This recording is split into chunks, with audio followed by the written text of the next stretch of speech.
इस वीडियो में हम आपको एक महत्वपूर्ण क्वेश्चन बता रहे हैं जो कि एग्ज़ाम देखिए 2016, 17, 18, 19 में लगातार आया है। यह बहुत ही महत्वपूर्ण क्वेश्चन है क्योंकि यह देखेंगे तो आप एग्ज़ाम में हर साल 5 नंबर या 7.5 नंबर में यह फिक्स क्वेश्चन है, या तो 5 नंबर में रहेगा या तो 7.5 नंबर में रहेगा।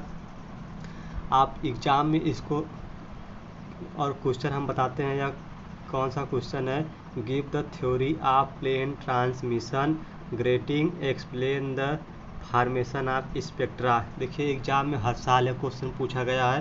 5 नंबर में नहीं है तो 7.5 नंबर में जरूर रहता है, या 7.5 में नहीं है तो 5 में अवश्य पूछ लिया जाता है क्वेश्चन, और बहुत ही ईजी है। हम आपको इसका आंसर भी दिखाएंगे। तो आप एग्ज़ाम में कैसे लिखेंगे, क्योंकि आपको एग्ज़ाम में लिखने का ही मार्क्स मिलता है। आप जितना बढ़िया लिखेंगे उतना ही अच्छा आपको नंबर मिलेगा। यदि आप जैसे हम आपको इसका आंसर बता रहे हैं, यदि आप ऐसे लिखते हैं तो आपको एग्ज़ाम में पूरे नंबर मिलेंगे।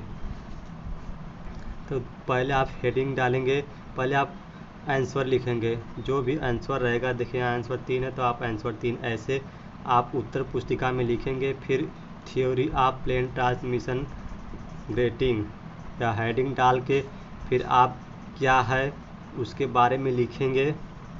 ए plane diffraction grating consist of a large number of evenly spaced aperture each of width a and separated from one another by equal opaque interval of width b, the grating which are often used in the। और अगला page हम आपको दिखाते हैं इसका, और बहुत ही अहम क्वेश्चन है यह। इस साल इम्प्रूवमेंट का भी एग्ज़ाम आ रहा है तो आपको यह बहुत अहम क्वेश्चन है। अगला पेज दिखाते हैं हम आपको। देखिए उसका अगला पेज है। आप इस तरह से एग्ज़ाम में लिखते हैं तो आपको पूरे अंक मिलने फिक्स है। यदि आप अधूरा लिखते हैं तो आपको उसी का नंबर करता है।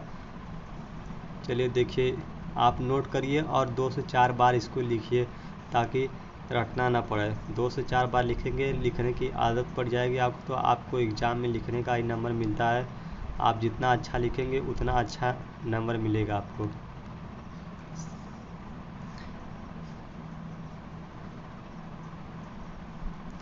इसका हम नेक्स्ट पेज दिखाते हैं आपको।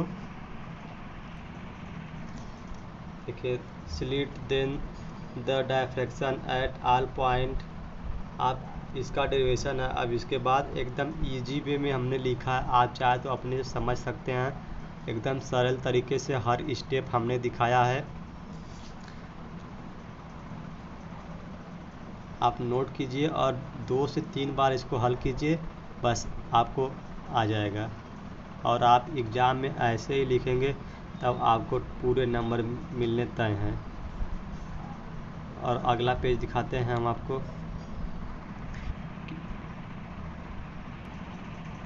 यह थोड़ा लॉन्ग क्वेश्चन है क्योंकि 7.5 में पूछा जाता है, तो थोड़ा लॉन्ग है। सीरीज में आपको आधे पेज में यह दे देता है, एक पेज में दे देता है, तो आपको 7.5 नंबर नहीं मिल पाते। 1 से 1.5 नंबर मिल जाते हैं आपको। लेकिन आप इस तरह से लिखेंगे एग्ज़ाम में तो आपको 7.5 में से 7.5 अंक मिलना तय है।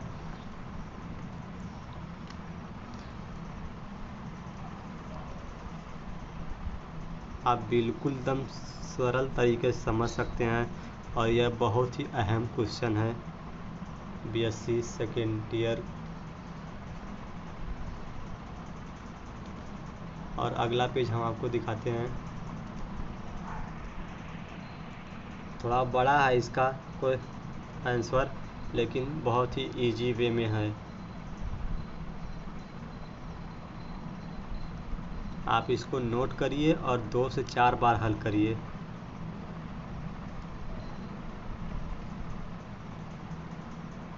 देखिए पूछा गया हेडिंग में formation of spectra by diffraction, तो आप इस लिखेंगे क्योंकि हेडिंग में पूछा गया है। तो स्पेक्ट्रा के बारे में आप लिखेंगे, फॉर्मेशन ऑफ स्पेक्ट्रा। अब अगला पेज दिखाते हैं। यह उसका अगला पेज है और यह लास्ट पेज है।